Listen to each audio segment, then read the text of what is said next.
Hi, my name is Shanero Baltrip, Local 10 member, and we're here today because this is to let the community and let everyone know that tomorrow on May 1st, we will be gathering at Howard Terminal, which is at 1st and Market, and the Embarcadero is the cross street. We're gathering on International Labor Day to let everyone know in the community what's going on with our port being bought and sold, and all kind of information is going on as far as that the A's would like to come over and take over that space. And right now, that's where we are training new members that need to be tractor qualified, CPR qualified, and also that is an area where our ships turn around. So we want to make sure that the community know that it's not a good space for the Oakland A's to come into. And we also have other people here in the community that would like to speak about things that are taking place from OEA and what's going on with the Port of Oakland. Hello, I'm Craig Gordon. I'm a member, longtime member of the Oakland Education Association, the teachers union in Oakland, and the OEA has passed a motion in support of tomorrow's action. We're in support of other fellow workers in Longshore Union and the docks. And they've also been very supportive of our struggle in our recent strike, which we very much appreciate. We want to support their fight to defend their jobs here at the port that would be threatened by the construction of this park, as well as many condominiums or a housing development or a commercial development, which is going to potentially lead to increased gentrification, which we already have way too much of in Oakland. Is making cost of living in Oakland unaffordable for working class people, and certainly for many of our own members who can't afford to live in Oakland where they teach. In addition, OEA has long been in support and recently reaffirmed our support that the City of Oakland should be taxing the port. It is a department of the city, and contrary to what had been claimed for many years, a court ruled in 2013 that it is a department of the city. It can be taxed and can be made to contribute to social services and education, public education for the citizens of Oakland, and especially given that our district is claiming that it doesn't have enough money to even maintain the level of services to our students or support for our students that it should. It surely should be supporting that as well. We definitely would call on the city to institute a tax on the Port of Oakland. So we will be here tomorrow in support of our fellow union members in ILWU. Good afternoon. I am Bobby Lopez, Policy Director for Rebecca Kaplan, and we are here on the eve of May Day. So our office, Council President Kaplan's office, wanted to be here in solidarity with workers across the globe, and in particular with ILWU, because, well, we have a lot to thank for you. You, in 1934, led the local strike here, and you continue to be a leader in terms of your labor work. I did want to say a few things. We wanted to thank labor for all of your work in partnering and getting a new council aboard. So I feel very optimistic about a lot of the things that you're talking about, that there's possibility that we can work and partner to figure out what the solutions are, as we did with OEA strike of moving monies to OEA, as well as showing solidarity with OEA workers, which was, you know, a very touchy thing, having one jurisdiction speak on another jurisdiction, but we thought it was very important. There are a lot of challenges in Oakland right now. Obviously, we're entering bargaining, so city workers also are something we need to discuss. But I think the big thing that you're bringing up is about gentrification and housing and how we plan for the city. And I know that Council President Kaplan is very concerned about the things that you're talking about, and we're going to be looking at everything, because the reality is we can tout that we're building 10,000 units of housing, but only 7% of those are affordable, which means that 80% of our construction right now is not fitting who lives in Alameda County. And I think that there are many things that we need to look at in terms of how we're treating the environment, how we're treating our communities, where we're building, who we're building for. And so we're going to be continuing in discussions with ILWU to hear the concerns you have. Thank you. Hello, everyone. My name is Ibrahim Al-Gahim. I'm a member of Local 87. I'm a community leader with the Yemeni American Association. Coming to the U.S., I thought I wouldn't have to fight for my right. But not so long ago, after I found out that a Yemeni member put his life on the line, his name is Nagi De Falla, for the sake of justice, for the sake of labor justice. I just want to let you know the Yemeni community will continue supporting all the local unions, and we all will be there tomorrow.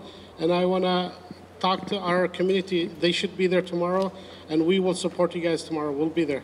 My name is Clarence Thomas. I'm a retiree of ILWU Local 10. The ILWU has supported my family since 1944, 3 generations. The issue of the Oakland A's building a ballpark at Howard Terminal puts the whole port in jeopardy, and here is why. The Port of Oakland represents the 3rd busiest port on the West Coast. It is responsible for generating some 70,000 jobs throughout the Northern California region. The idea of building a baseball park there is an indication of the crisis of capitalism that we face today. Who controls the city of Oakland? Billionaires or the people? This is not simply an issue of building a baseball park. This is a land development deal.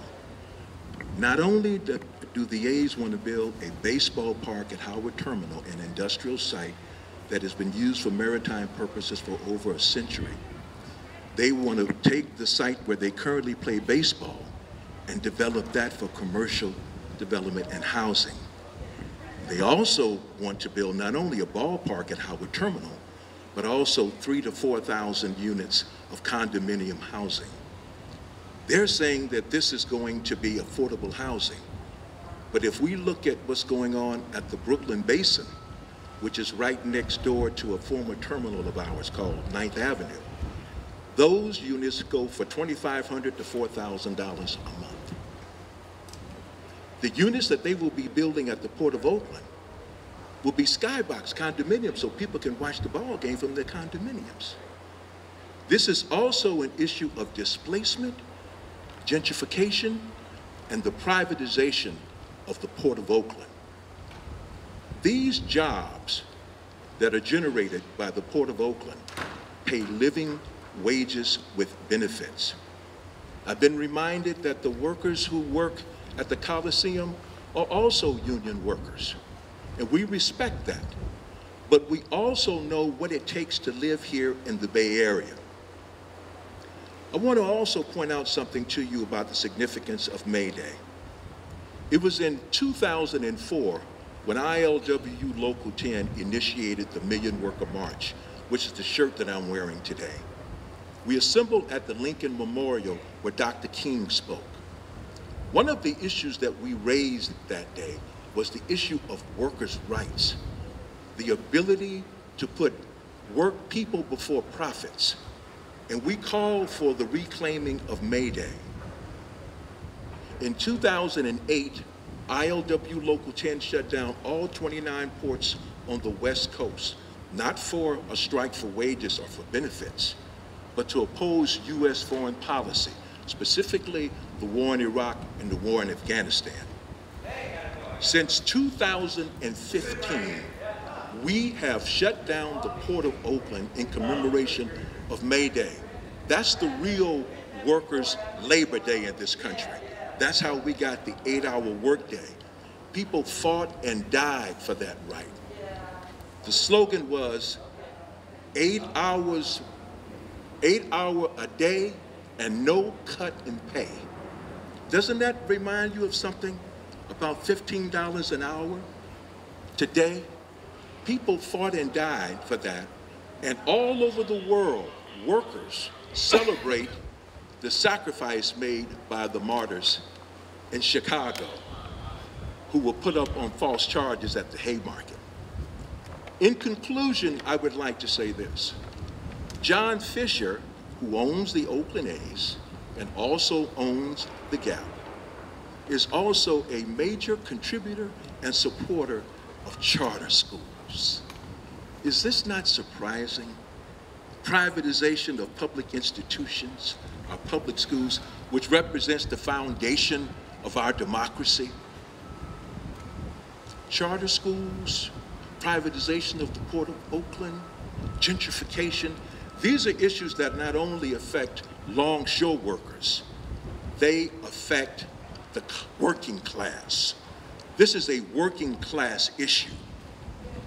I want to point out to everyone before I conclude, the Port of San Francisco, when you drive down the Embarcadero and you look at the Embarcadero on your way to Pier 39, there was once a time, and not too distant past, where there were ships that were working. 35 piers. That was the busiest port in the West Coast. The city of San Francisco said that they were going to forsake shipping. They didn't want to go into containerization like Oakland did. So today, when you drive down the Embarcadero, there's only 2 facilities that are dealing with maritime, and that's Pier 35 and Pier 27. Of course, there's a ferry service, and then there's also the ferry, the boat service that does the tours of the bay. The work that's done with shipping in San Francisco is very limited, and it's done beyond the China basin. We don't want to see the Port of Oakland end up looking like the Embarcadero, where there are condominiums, baseball parks, and perhaps one terminal that will be considered a port of last resort. We say no to privatization, no to displacement, no to gentrification, and all out for May Day. And in conclusion, one of our keynote speakers tomorrow will be a labor leader who did something that no national labor leader has done in more than 5 decades. Sarah Nelson, who is the international president of Association of Flight Attendants, will be the keynote speaker on May Day. She is the labor leader that called for a general strike in response to Donald Trump's government shutdown. And we believe that it is that spirit, it is that determination that the working class must exercise and respect International Workers' Day. That's why we say all out for May Day. We hope that you will come out. This is our day, and if we are to respond to the attacks on the working class, to the attacks on immigrants, to the attacks on synagogues, churches, mosques, by the right, then the working class must unite. If the working class is to be heard, then labor must shut it down. That's what we will do tomorrow. Thank you. Good afternoon, ladies and gentlemen. My name is Edward Escobar. I'm the founder of the Alliance for Independent Workers, the hashtag Drivers Unite National Movement. Poverty is the worst form of violence. Let me repeat that again. Poverty is the worst form of violence. Mahatma Gandhi.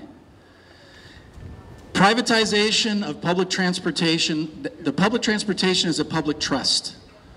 And what's happening right now with the corporatization on a global level, when you're talking about the Uberization of the world, that's corporate greed where they're putting profits before people. May Day is about international workers' rights and solidarity. And we are having an action that is bringing all that together because Uber's IPO is coming out mid-month in May. And we need to say no, that they will not exploit the workforce and call the workers independent contractors while they're treating them less than minimum wage part-time employees. They actually have more rights than we do. And what they are doing by doing this is bypassing their contribution to the workers' safety net, which means that they are able to compete unfairly and drive out all the other forms of transportation. The taxi business, they feel that Uber has been targeting them. The reality is Uber and Lyft They've had plans to undermine public transportation. That is their goal. They want to privatize public transportation, and a lot of regulators are listening to them and believing that they have a magic bullet solution. Well, that's not the case. It's a utopic promise with a dystopic outcome. Many folks that are workers are being promised the American dream, only to wake up to the American nightmare, which is the reality of driving. Now, the tech titans of Silicon Valley, which here in the Bay Area seem to be dictating the terms, and they have this love affair with municipalities, and especially with San Francisco, that has to stop. That has to stop immediately. But it's up to us, the people, the International Workers Rally in solidarity, for us to call for that to happen. We cannot expect the politicians who are in many cases in league with these corporate entities that are benefiting from the profit existing in their locales. We cannot allow that. We have to work in collaboration with many communities across California as well as the country and internationally. For that reason, we are supporting hashtag AB5. That is Assembly Bill 5 in California. And we have great concerns about the future of work. And why is that? Because autonomous vehicles are right around the corner. The theoretical physicist Stephen Hawking stated that the demise of humanity will come from where? He said from technology. And he specifically mentioned self-driving vehicles. So people, it's time to wake up. International Workers Solidarity May Day is the day to come out and support, not just here, but everywhere across the globe. We call for you to come out and support the actions of the ILWU here in Oakland, as well as across the Bay Area and across the country and internationally. Si se puede, yes we can. Martin Luther King said, it's always the right time to do what's right. It's up to us to make that difference. So si se puede, yes we can. Thank you.